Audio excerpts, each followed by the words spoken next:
How is it that anime in South Africa isn't a celebrated medium in the same vein that gaming is, with Studio Ghibli bringing all their most popular and even less popular titles to Netflix? There is no better time to ask that question. While shows like Dragon Ball and Pokemon are well known even among those who know very little about the medium, its status among viewers has remained ever so obscure. On some level, everyone can see these shows as that which cannot be defined when coming from a place of less knowledge or a less willingness to understand. Unlike other geek culture trends like, say, gaming, the medium hasn't endeared itself more into the South African cultural consciousness. If anything, more people are ignorant of the medium than ever before, and I think it has to do with the cultural context by which most viewers are consuming anime.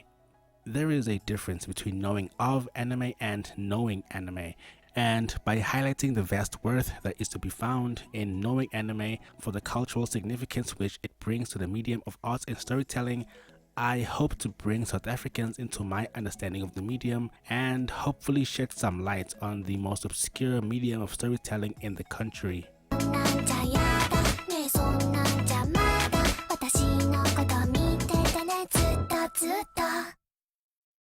With popular YouTubers like Sam Wright and Grant Hines receiving more clout by the day, it's no surprise that gaming is making its way into mainstream South Africa. Gaming isn't massive in the country, but it's nowhere near as niche a medium as otaku culture. On some level, there are those who are aware of anime as a thing that exists, but despite that fact, it's difficult to convince someone that anime is more than the childish drivel of Japanese cartoons is being perceived as. Something that might be a personal, contemplative experience suddenly becomes strange and awkward as one now becomes that Captain Sweatpants guy from The Big Bang Theory whenever someone sees you watching it. I wish I was Captain Sweatpants. I bet that guy gets mad trim. The anime fanbase contains a broad mix of people from different backgrounds and who also have different intentions for the media they watch, but I've yet to meet fans who take the time to learn more about the media they consume. Anime has been responsible for some of Hollywood's biggest blockbusters, and to diminish its impact as just Japanese cartoons would be disrespectful, not just to the movies they inspired, but also to the Japanese creators who brought these ideas into the zeitgeist. Inception, everyone's favorite movie, is known for its surreal sequences and dreamlike immersion, but even it was inspired by Satoshi Kon's Paprika, which is a universally acclaimed masterpiece and a classic. Pacific Rim, one of the biggest blockbusters of our time, also wasn't a concept original to Del Toro. The director has cited 1964's Gigantor as his inspiration. Darren Aronofsky bought the rights to Perfect Blue, another Satoshi Kon masterpiece, just so he could use the iconic bathtub scene in Requiem for a Dream.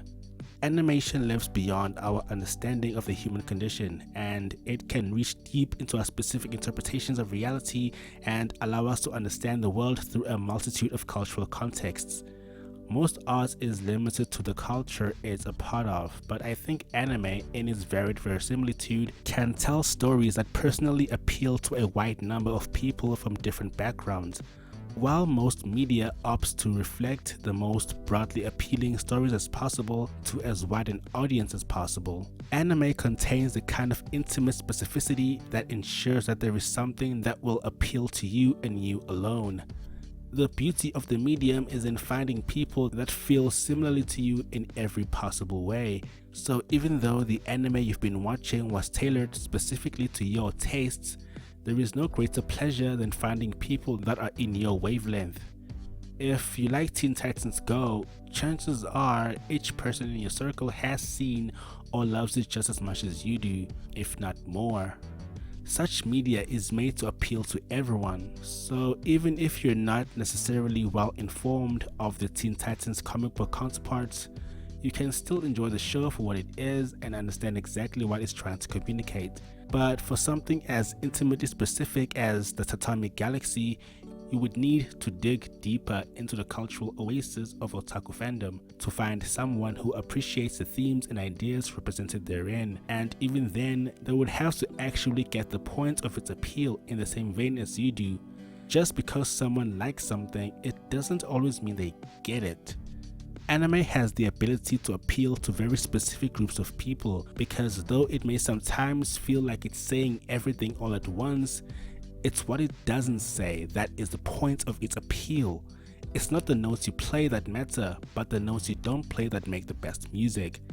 Whether you want long-form narratives that continually tell stories and explore characters spanning over decades of time like those god-awful soapies, or maybe you want more abstract slice-of-life narratives that feature characters going through the ups and downs of daily life.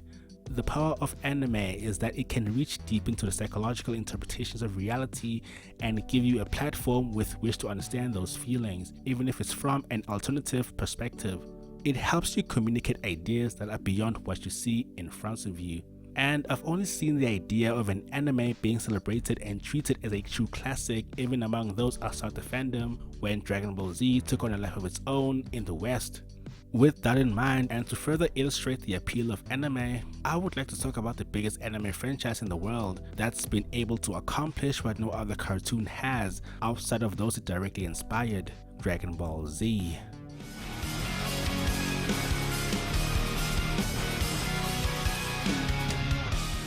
There is no anime that changed the cultural landscape of the anime industry like Dragon Ball and its even more popular sequel, Dragon Ball Z. From the first time I saw Dragon Ball Z, I knew nothing would ever be the same again. The legacy of Dragon Ball Z was heightened by the irreverent storytelling that was taken and refined by other popular titles like Yu Yu Hakusho and One Piece.